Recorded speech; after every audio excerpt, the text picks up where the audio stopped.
biggest lie MBBS students are told about the UPSC CMS salary is that it is 56,100. It isn't it. In fact, by the end of this video, you will realize that 56,100 is probably the least interesting number in the entire salary structure. Every Telegram group talks about it, every YouTube video mentions it, every senior quotes it, 56,100. But nobody explains what happens after 56,100. Because the moment of a doctor joins through UPSC CMS, the government starts adding things like NPA, that is non-practice allowance, Dearness Allowance, house rent allowance, transport allowance, convenience allowance, PG allowance, annual allowance, traveling allowance, reimbursements, and other benefits. And before you know it, you are looking at a completely different financial structure. During my internship, I prepared for both NEET PG and UPSC CMS. Fortunately, I cleared the both exams.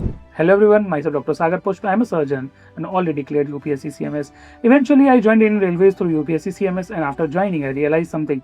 Most MBBS students know the exam, very few understand the salary structure. So today, let's build a CMS doctor's compensation from scratch, one component at a time.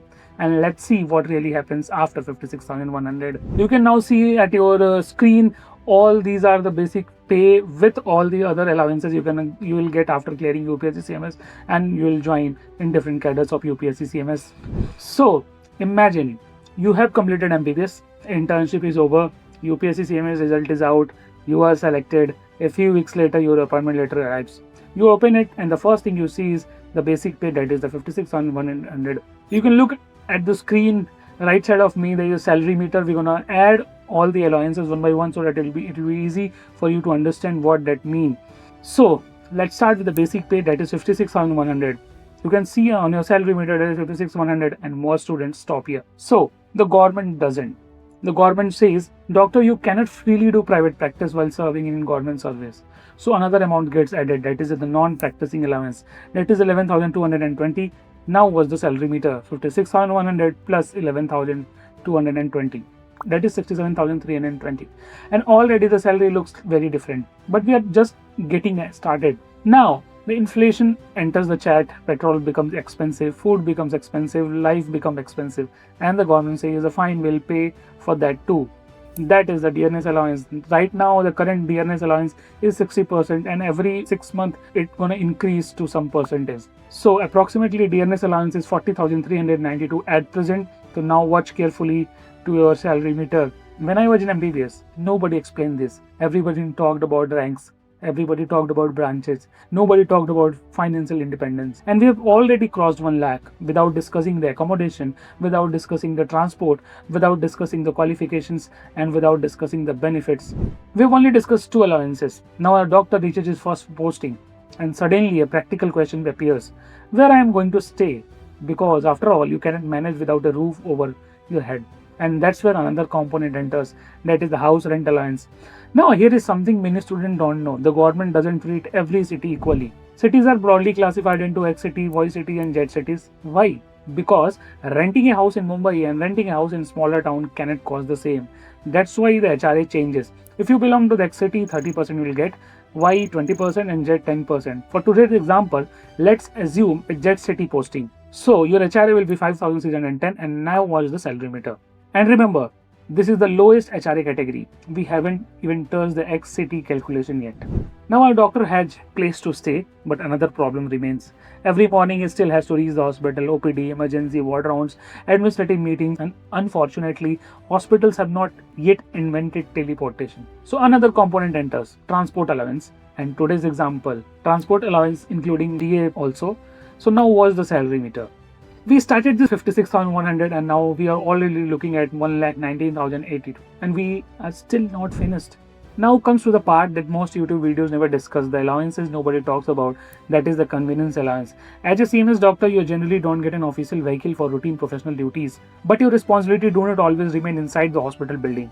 That is the inspections, field visits, official work, professional duties, and that's why the convenience allowance exists. Another component, another increase. But the story doesn't stop there. Suppose our doctor has to travel for official duties, that is, there's a training, meetings, inspection, authorized travel, then the traveling allowance enters the picture. This is different from transport allowance.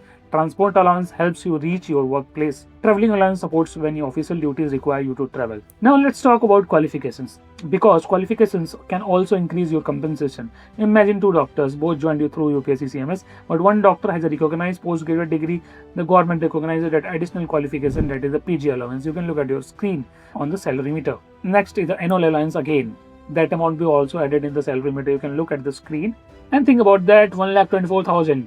Your qualification still start contributing to your compensation every month. And now we enter what I call the hidden money. The money most students never calculate.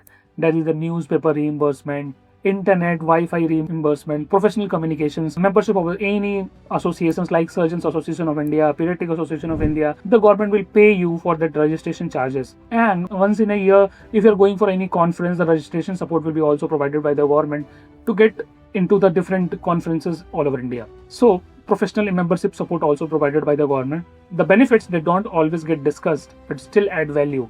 Now let me ask you a question. Remember where we started, 56,100, the number every MBBS student knows.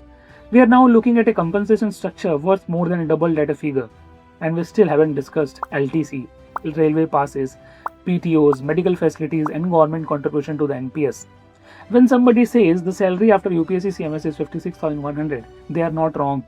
They are just reading the first line, not the whole story. For almost 6 years of MBBS, money moved in only one direction. That is out, for the fees, for the books, for the hostels, for the travel, coaching, exam forms. And then one day the direction changed. For the first time, money started coming in. For the first time, I wasn't asking, I was contributing. And if you come from a middle class family, you know exactly why that matters. So in part 2 of this video, we are going to meet 3 doctors. A doctor who just joined, a doctor who has completed 10 years of service, and a doctor who has completed 20 years of service.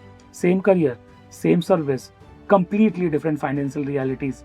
We'll discuss salary progression, promotions, increments, facilities, railway accommodation, LTC, railway passes, PTOs, medical benefits, study leaves, PG sponsorship, career growth, retirement benefits, and how a CMS doctor's life changes from a day 1 to the year 20. Because the salary is only one part of the story, the facilities often tell the other half. And trust me, the difference between the day 1 and year 20 is much bigger than the most students imagine. So thank you. Share it with your friends so they will also get to know the reality of the salary of the UPSC CMS.